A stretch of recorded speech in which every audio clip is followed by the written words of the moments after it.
Like the sea meets every shore, not an if but it's a when. From beginning, the sea meets every shore, not an if but it's a when. From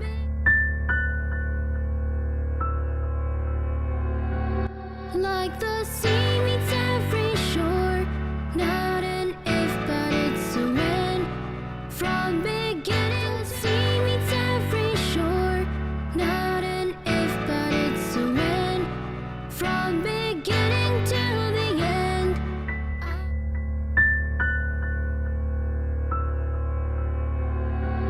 Like the I will never stop learning, and I promise I will learn until I know all I need to know. I think that is the same as you. Never stop learning and never stop reading. This will help you on your daily life. They always say when you overread, you don't grow old. Anyway, I'm just joking. My name is Susan Awar. This is the life I live. And today I have a very young, interesting, beautiful lady. She reached out to me. It is kind of like 2-3 months back. And when she saw my show, she called, she gave me a call. I'm like, Susan, she first texted me, Susan, this is my story. I want to be on your The Life I Live. And I'm like, okay, we shall meet. And here we are today. Hopefully we have met. Good afternoon. Good afternoon. How are you? I'm good. How are you? You're good, yeah? Yeah. You're going to briefly take us through your names first. Well, my name is Kushaba Lowin. I'm a lymphedema advocate and patient. Okay, today I have Lorena. She has been 3 months down the road of communicating. I want to be on The Life I Live. I want to be on The Life I Live. And today we are here doing an awareness. And this awareness is not just for her, it's for the whole public. You're going to learn through, you're going to take a lesson. Just sit down, have your tea, and listen to what we are taking you through. Lauren, you're going to take us through who your childhood was. Who was this child, Lauren? Yes. Start from there. One, I wasn't born with lymphedema. I was a healthy baby. I went to my nursery, primary, secondary, then finished my university. But this lymphedema appeared when I was 18 years of age. That was 2014 in my senior six. So that's how I've started my lymphedema journey, but I wasn't born with this condition. Most people know me that I wasn't born. Some meet me right now and they're like, what happened to your leg? Because I wasn't born with lymphedema. It's something that came when I was growing. Yes. Okay, let's start with the first day you spotted it. Who was the first person you told, and how did you know about it? The first person that saw my legs swell in the morning, I woke up with a swollen foot.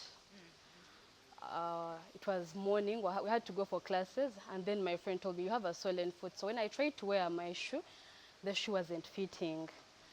And then I had to go to the school nurse, get a small sheet to permit me to wear open shoes for maybe 2-3 days. And the nurse gave me the sheet, but it kept progressing. I started getting fevers and also started feeling like my leg was cramping. I started feeling a funny pain, a sharp pain in my foot and also in the thigh. So the school nurse called my dad and my mom so that I can go seek for medical attention. So I tried different hospitals and they were telling me that nothing is wrong with my body, like the leg is normal. But I kept having a severe fever whereby you lose appetite. You can't express to someone that, oh, I'm feeling this way, but you just see yourself. Every little thing I would eat, I would vomit. I would vomit everything. So I was on and off in school, on and off. They come for me, they take me for different checkups, and they couldn't find the right diagnosis for the condition. So I completed my senior six and I joined UCU. But I kept doing I kept seeking medical attention from different hospitals. So finally, I met some doctor who was the late Professor Kanyerezi at Kampala Hospital, who just gave me a transfer to India in Hyderabad. So when I go to India in Hyderabad, it's when I got to know that I had lymphedema. When they did various tests that I had never heard of, some I had never heard of. So that's when I got to know that I was having lymphedema, and when the doctor told me it's an incurable condition, but you just have to maintain and have a lifestyle for your conditions. Okay, before I go that far, I want to know where did this put your mom? The school has called your parents, come and take you to hospital. And now there's life of hospital school. Hospital school. Let's start with that. It was a very bad thing because my parents would keep telling me, you're now a senior six, you're ending your advanced level, and you're always home, you're sick, you're always on and off. How are you going to catch up? Your friends are going to read ahead of you. But I had also nothing to do, but it kept, I got at a point whereby my dad was like, oh, maybe you did something. You did some, yes, maybe someone bewitched you. Maybe you don't want to study, but still he would notice the swelling, but just it was just at the feet level, like the foot level. So it kept advancing. Okay, take me through life of going to India. Was it a campaign? Did you do it yourself? Was it a family call? We didn't do a campaign. However, I had already started a campaign, but it didn't happen. So just my dad told me, don't tell people that you're going, or you don't solicit funds for that one. Because I think it was a smaller thing. They just told me, don't, yes, a start, don't. We are going for medical attention. For all my dad did was a few friends. His friends gave him some money, and my family, and that's all. That's how I went to India. Okay, let's look at life in India and medication. First time being on plane, second time, third time? It was the first time. First time. Okay, first time being on a plane and you're going for treatment. I know it should be one worrying one, eh? It wasn't Am I worrying. getting back to Uganda or not?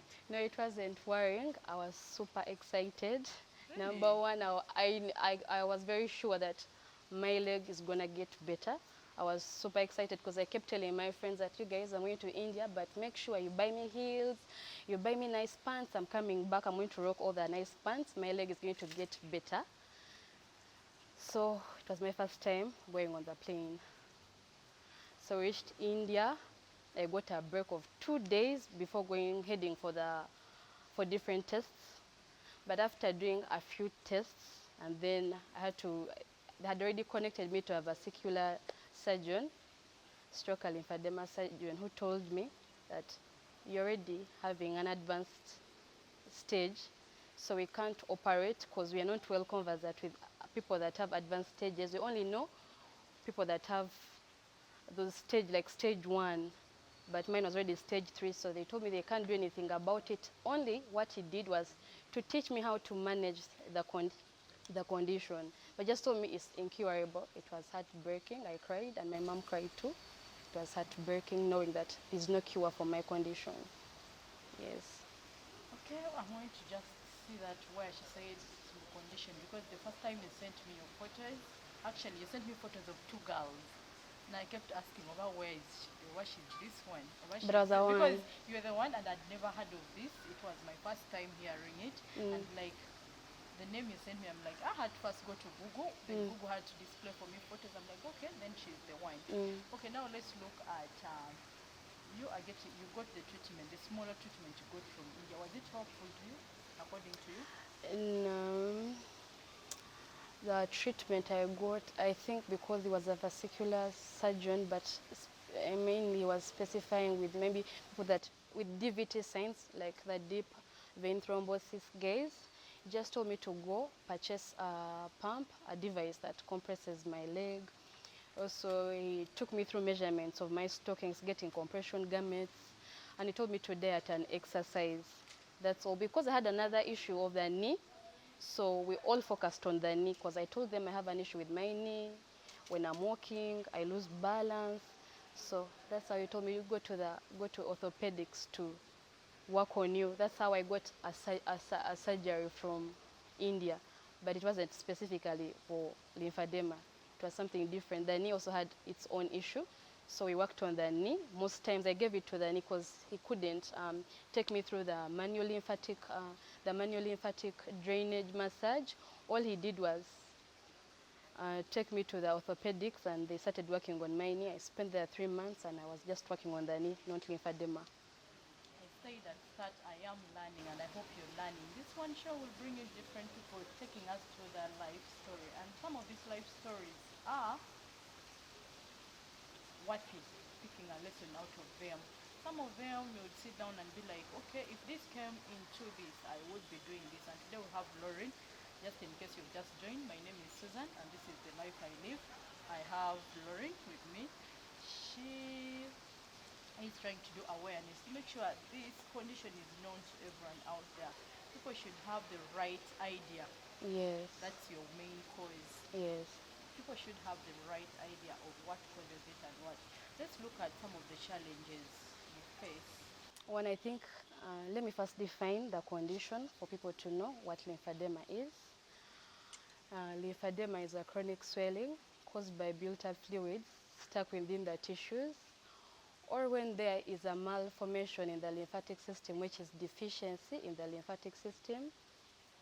And we have two types of lymphedema, which is primary lymphedema and secondary lymphedema. So primary lymphedema is what I have. This one can be caused by mutations within the genes, or when there is a deficiency within the lymphatic system, which is the malformation in the lymphatic system, stopping the fluids from moving correctly. And then we have what we call secondary lymphedema. That one is the most that's the most common lymphedema we have worldwide. It's normally found with cancer patients. You find a cancer patient having maybe one arm that is swollen or a leg. Here it depends on the type of cancer a cancer patient is having. Let me say you have breast cancer among the cancer patients. If the doctor tends to remove what they call, when they go for those surgeries, those surgical methods they use, maybe they are trying to prevent the cancerous cells from accumulating in the body, they tend to remove those lymph nodes, and they leave the lymph node. When they remove the lymph nodes, they might damage the lymph nodes, causing accumulations of fluids. That's why you will see people having severe swellings on the arms or the legs after the operation. Even this radiation. Lymphedema can also be caused by many things like trauma, infections like cellulitis, infections, having wounds. Those wounds can tend to damage your lymphatic system because they're close to the lymphatic system. So they may tend to damage it and you get lymphedema. The lymphatic system, because here in Uganda, doctors normally don't pay attention with the lymphatic disorders, but here we are. There are people that have lymphedema, there are people that have lymphoma cancer. I think you've heard of lymphoma cancer. All those are lymphatic conditions. There are many, but because people don't draw attention to them, that's why they will keep telling you have elephantiasis, and elephantiasis has never existed. It's what they call lymphatic filariasis. When those small parasites, they are normally mosquito bites, but those mosquito bites carry those parasitic infections. When it bites you, it will make a pool within the lymphatic system. It will drain there, maybe give over what's generally in the lymphatic system, and you will find someone swelling, having a swollen leg, what they call enchiovu. Enchiovu has never existed. I think it's a term given to people that have deformed limbs, but it's called lymphatic filariasis, and I think it's common in the subtropical areas and around the country. Okay, we have learned about the cause, the types, and she told you she's at stage 1, where she explained what the stage 1 carries and what causes it. We talked about the gene. Stage 1. No, the stages are 4. The stages are 4. Right now this is stage 3. The first stage is the abnormal flow that I had when I was still in my senior 6. You can't really tell that there's a swelling, but it's just a mild swelling. Then stage 2, that's accumulation of fluids. I think that was my campus level, that I was in stage, the accumulation of fluids. Right now I have a permanent swelling, that is stage 3, where my swelling doesn't really evolve a lot with, even if you elevate, there's nothing much it has nothing to do much with elevating the limb. But at stage 2, you could at least elevate and maybe the fluids flow back to the stomach, you go back and pee. But right now it's a permanent stage whereby now the fluids are a bit thick, so the movement of the fluids is a bit hard. Then we have stage 4, whereby you find people with deformed limbs. I think I'm not getting there. We pray. Yes, I probably never get there. Where you find this is already down, like everything is already down, you're deformed, it's very large I've seen limbs. one. I think I've seen one guy. One guy with a deformed limb. Yes, I That's have. stage 4. But then, unfortunately, it doesn't have the lower one. I think it was 30. But I think it's there because you can't notice. You can't notice. I think you can't notice because the meat has covered, the flesh has covered the entire foot. Yeah, that's what they call stage 4 of lymphedema. And then maybe the tests we do, the tests to tell one that when you have lymphedema, not every swelling is lymphedema. Most people call me like, we saw you on TV, I think my daughter has lymphedema. Not all swellings on the body are lymphedema. The one I think I should advise people to go through such tests like the MIR and the CT.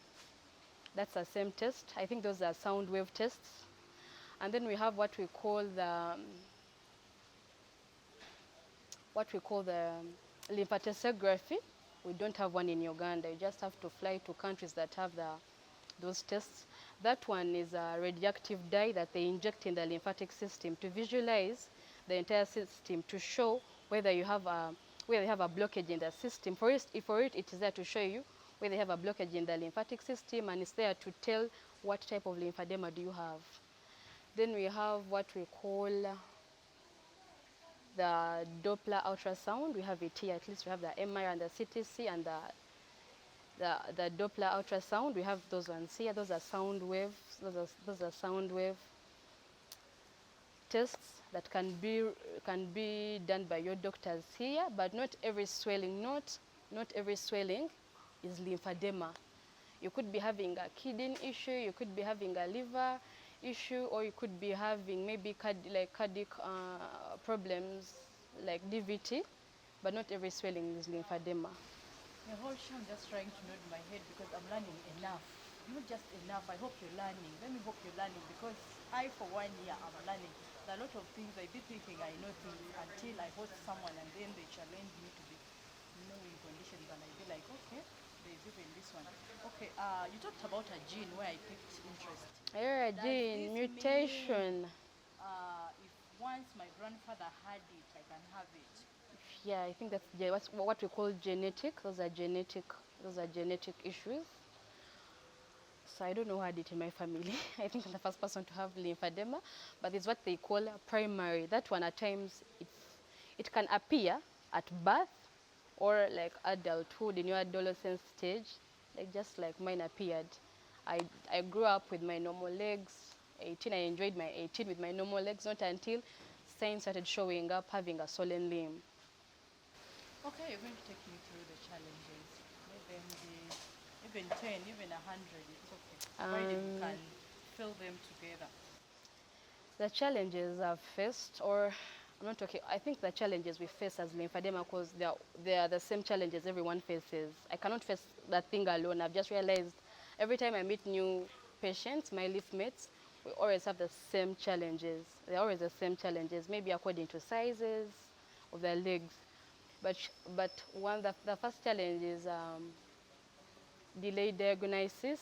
It was the biggest challenge in my life. I tried hospitals in Kampala, and they couldn't tell me that you have lymphedema. It hurts a lot, because every time I sit, I'm like, if these guys had already told me that I had lymphedema, my leg wouldn't be this big. At least I know my first stages. If it has appeared, the swelling has just appeared, I'll start bandaging there right away. I'll start bandaging. I'll maintain the size. But you don't know anything about bandaging. You're just there. You're green about everything. So delayed diagnosis is the biggest challenge we are facing in Uganda. I'm talking on behalf of other patients out there, not being selfish. And 2 is inadequate, sufficient symptom management. Right now, we don't have people that can manage our condition. You try to talk to different physiotherapists and you tell them that, I want you to help me with a manual lymphatic drainage massage, to help me drain out this water, to help me bandage my leg. They're like, what's that?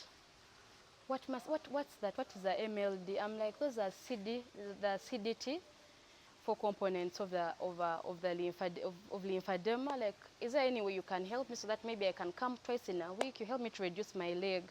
But they find it hard because they don't know anything about lymphedema. They don't know anything about lymphedema. Another challenge I've faced is stigma. The stigma, we all face stigma at a point. Those that are married know what it means. Abandonment in our spouses. You know, when you're married and you have this lady I talked to, she told me, my man left. My man left maybe after seeing lymphedema had started showing up, and they tried different hospitals, and she didn't know what was causing the swelling. So enlarged deformities, like when the swelling enlarges, is a way you lose a shape, you lose appearance, your shape appearance is gone off. So maybe a man, your husband, won't be comfortable having maybe a wife that has one limb that is big, another one is small. Stigma also from friends. Some friends are not comfortable working with us, and some accepted who we are, and maybe we lost some friends like in the past. There are friends that maybe can't involve you in anything, maybe because you have such a disability. And then there's also, in terms of, it's costly. It's so costly in terms of time and disruption in time. To some patients, like these lymphedema equipments are so expensive, and since we don't have some in our country, but at least we have a few bandages, but we don't have most of these things like stockings. When you walk to a pharmacy, someone's going to give you a Vacros stockings, and you tell this person, I don't have Vacros issues because I'm supposed to be getting a lymphedema compression garment, which has pressure that will compress my foot, and those Vacros stockings are a bit loose. So someone's going to give you, just take these ones. So what some of us do, you have to ship those stockings from abroad, and it's very expensive because you find a pair of stockings at 700,000, depending on the class of levels. I just got to know that even in stockings we have level classes. I didn't know that when I was talking to a white, I'm like, mine are class 2, like with your big leg and you're still wearing class 2, you're supposed to be wearing class 4. So I had to Google class 4, read more about class 4 compression garments, and to check that. They just told me like one pair is 700. I was like, hey, one pair, and I need to have over like 5 pairs because we need to wash those stockings. One needs to wash them. So most of them are seated there.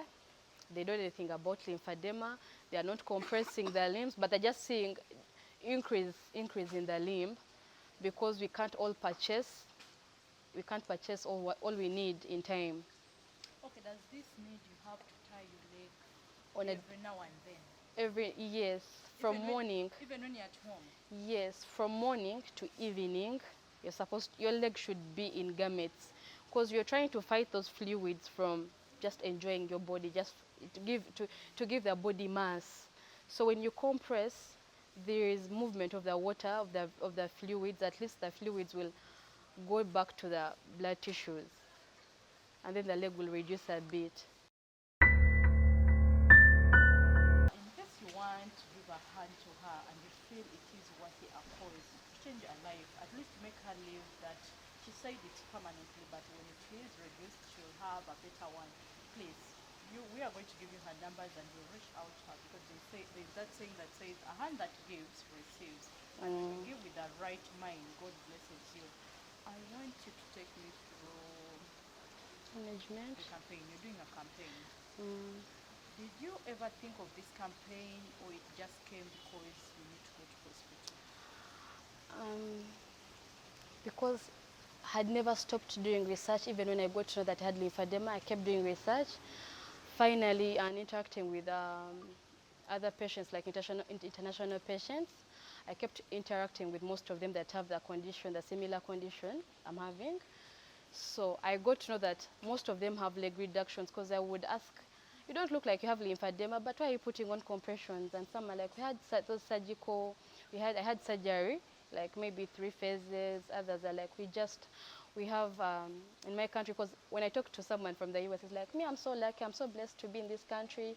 I have people that take care of me, that we have hospitals for lymphedema. Then I'm like, in Uganda, we don't have, but tell me the surgeries you did. So when they tell me the surgeries they've gone through, I do more research on the surgeries, and then I go back, disturb my doctor in India.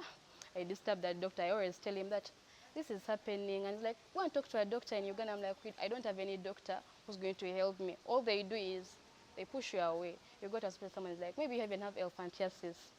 So what I do, I normally disturb him. I'm like, you're my doctor, everything. In case I want to inquire all changes on my body, on the leg, I'll always talk to him. I'm like, this is happening. So they've told me this surgery. Will it work for me? So I'm always talking to him. Of course, I asked him about the microsurgery. He told me, yeah, it's good, but with only people that know what they are doing. So he told me the only hospital he knows is in the US, but it's so expensive. So I contacted the doctor in the US. I got in touch with that hospital, but it was so expensive. So I decided to leave that hospital. I kept talking to different patients. They started giving me like different opinions of this hospital, try this hospital, and maybe in Sweden. So I'm like, let me try Italy.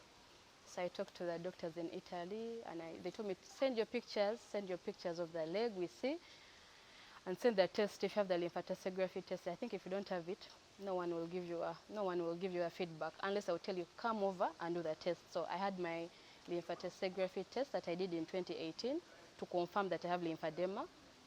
I sent it to the doctor, and the doctor was like, okay, let's estimate a total cost for you to come this side. And then they told me it was 345 million, just hospital fee, no accommodation. And he just told me the procedure would take like 2-3 months. Donate compression garments, stockings to them, oils, so that they can always have a skincare routine in their lives, because on a daily basis you should be having a skincare routine.